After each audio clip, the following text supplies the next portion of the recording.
दोस्तों, आइए बैसाख माह महत्तम कथा अध्याय 4 सुनेंगे। कोई महारथ नामक एक राजा था जो कामनाओं से आसक्त और अजितेंद्रिय था। वह केवल बैसाख स्नान के इस योग से स्वतः वैकुंठ धाम को चला गया।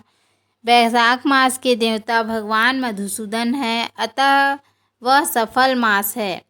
बैसाख मास में भगवान की प्रार्थना करनी चाहिए इस प्रकार। हे मधुसूदन, हे देवेश्वर माधव, मैं मेष राशि में सूर्य के स्थित होने पर बैसाख मास में प्रातः स्नान करूँगा। आप इसे निर्विघ्न पूर्ण कीजिए। तत्पश्चात निम्नांकित मंत्र से अर्घ दें। बैसाखे मेषगे भानौ प्रातः स्नान परायणः अर्ध तेजा अहम प्रदास्मयामि गृहाण मधुसूदन। सूर्य के मेष राशि पर स्थित रहते हुए बैसाख मास में प्रातः स्नान के नियम से मैं संलग्न हूँ। मैं आपको अर्घ देता हूँ। मधुसूदन, इसे ग्रहण कीजिए। इस प्रकार अर्घ समर्पण करके स्नान करें। फिर वस्त्रों को पहनकर संध्या तर्पण आदि सब कर्मों को पूरा करके बैसाख मास में विकसित होने वाले पुष्पों से भगवान विष्णु की पूजा करें। उसके बाद बैसाख मास के महात्म्य को सूचित करने वाली भगवान विष्णु की कथा सुने। ऐसा करने से कोटि जन्मों के पापों से मुक्त होकर मनुष्य मोक्ष को प्राप्त होता है। यह शरीर अपने अधीन है, जल भी अपने अधीन है और साथ ही अपनी जिह्वा भी अपने वश में है। अतः इस स्वाधीन शरीर से स्वाधीन जल में स्नान करके स्वाधीन जिह्वा से हरि इन 2 अक्षरों का उच्चारण करें। जो बैसाख मास में तुलसी दल से भगवान विष्णु की पूजा करते हैं, वह विष्णु की सायुज्य मुक्ति पाता है। अतः अनेक प्रकार के भक्ति मार्ग से तथा भांति भांति के व्रतों द्वारा भगवान विष्णु की सेवा पूजा से तथा उसके सगुण या निर्गुण स्वरूप का अनन्य चित्त से ध्यान करना चाहिए। बैसाख मास में छत्रदान के हेमंत का उद्धार। नारद जी कहते हैं, एक समय विदेह राज जनक के घर दोपहर के समय श्रुतदेव नाम से विख्यात एक श्रेष्ठ ब्राह्मण मुनि पधारे, जो वेदों के ज्ञाता थे। और उन्हें देखकर राजा बड़े हर्ष उल्लास के साथ उठकर खड़े हो गए और मधु पर्क आदि सामग्रियों से उनकी विधि पूर्वक पूजा करके राजा ने उनके चरणोदक को अपने मस्तक पर धारण किया।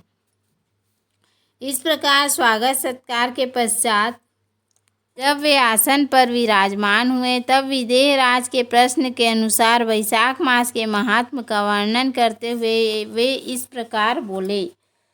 राजन, जो लोग बैसाख मास में धूप में संतप्त होने वाले महात्मा पुरुषों के ऊपर छाता लगाते हैं, उन्हें अनंत पुण्य की प्राप्ति होती है। इस विषय में एक प्राचीन इतिहास का उदाहरण दिया करते हैं। पहले वंश देश में हेमकांत नाम से विख्यात एक राजा हो गए। वे कुशकेतु के पुत्र, परम बुद्धिमान और शस्त्रधारियों में श्रेष्ठ थे। एक दिन वे शिकार खेलने में आसक्त होकर एक गहन वन में जा घुसे। वहाँ अनेक प्रकार के मृग और वराह आदि जंतुओं को मारकर जब वे बहुत थक गए, तब दोपहर के समय मुनियों के आश्रम पर आए और उस समय आश्रम पर उत्तम व्रत का पालन करने वाले शतर्षि नाम वाले ऋषि समाधि लगाए बैठे थे, जिन्हें बाहर के कार्यों का कोई भी भान नहीं होता था। उन्हें निश्चल बैठे देख राजा को बड़ा क्रोध आया और उन्होंने उन महात्माओं को मार डालने का निश्चय किया। तब उन ऋषियों के 10,000 शिष्यों ने राजा को मना करते हुए कहा, ओ खोटी बुद्धि वाले नरेश, हमारे गुरुलोक इस समय समाधियों में स्थित हैं। बाहर कहाँ क्या हो रहा है इसका ये कुछ नहीं जानते, इसलिए इन पर तुम्हें क्रोध नहीं करना चाहिए।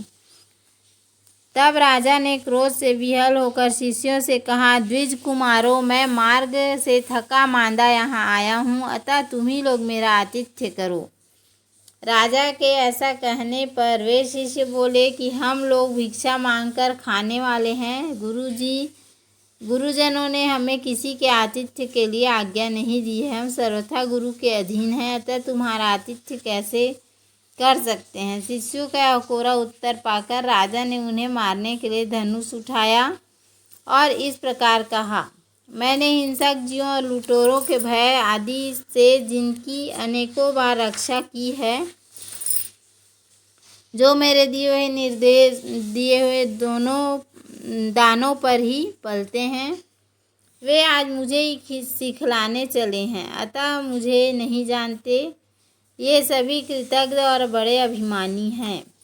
इन आतताइयों को मार डालने पर भी मुझ पर कोई दोष नहीं लगेगा। ऐसा कहकर वे कुपित हो धनुष से बाण छोड़ने लगे। बोलो श्री हरि विष्णु भगवान की जय। अगली कथा हम कल सुनेंगे। यदि हमारा वीडियो पसंद आए तो वीडियो को लाइक, शेयर और सब्सक्राइब करना ना भूलें। धन्यवाद। राधे राधे।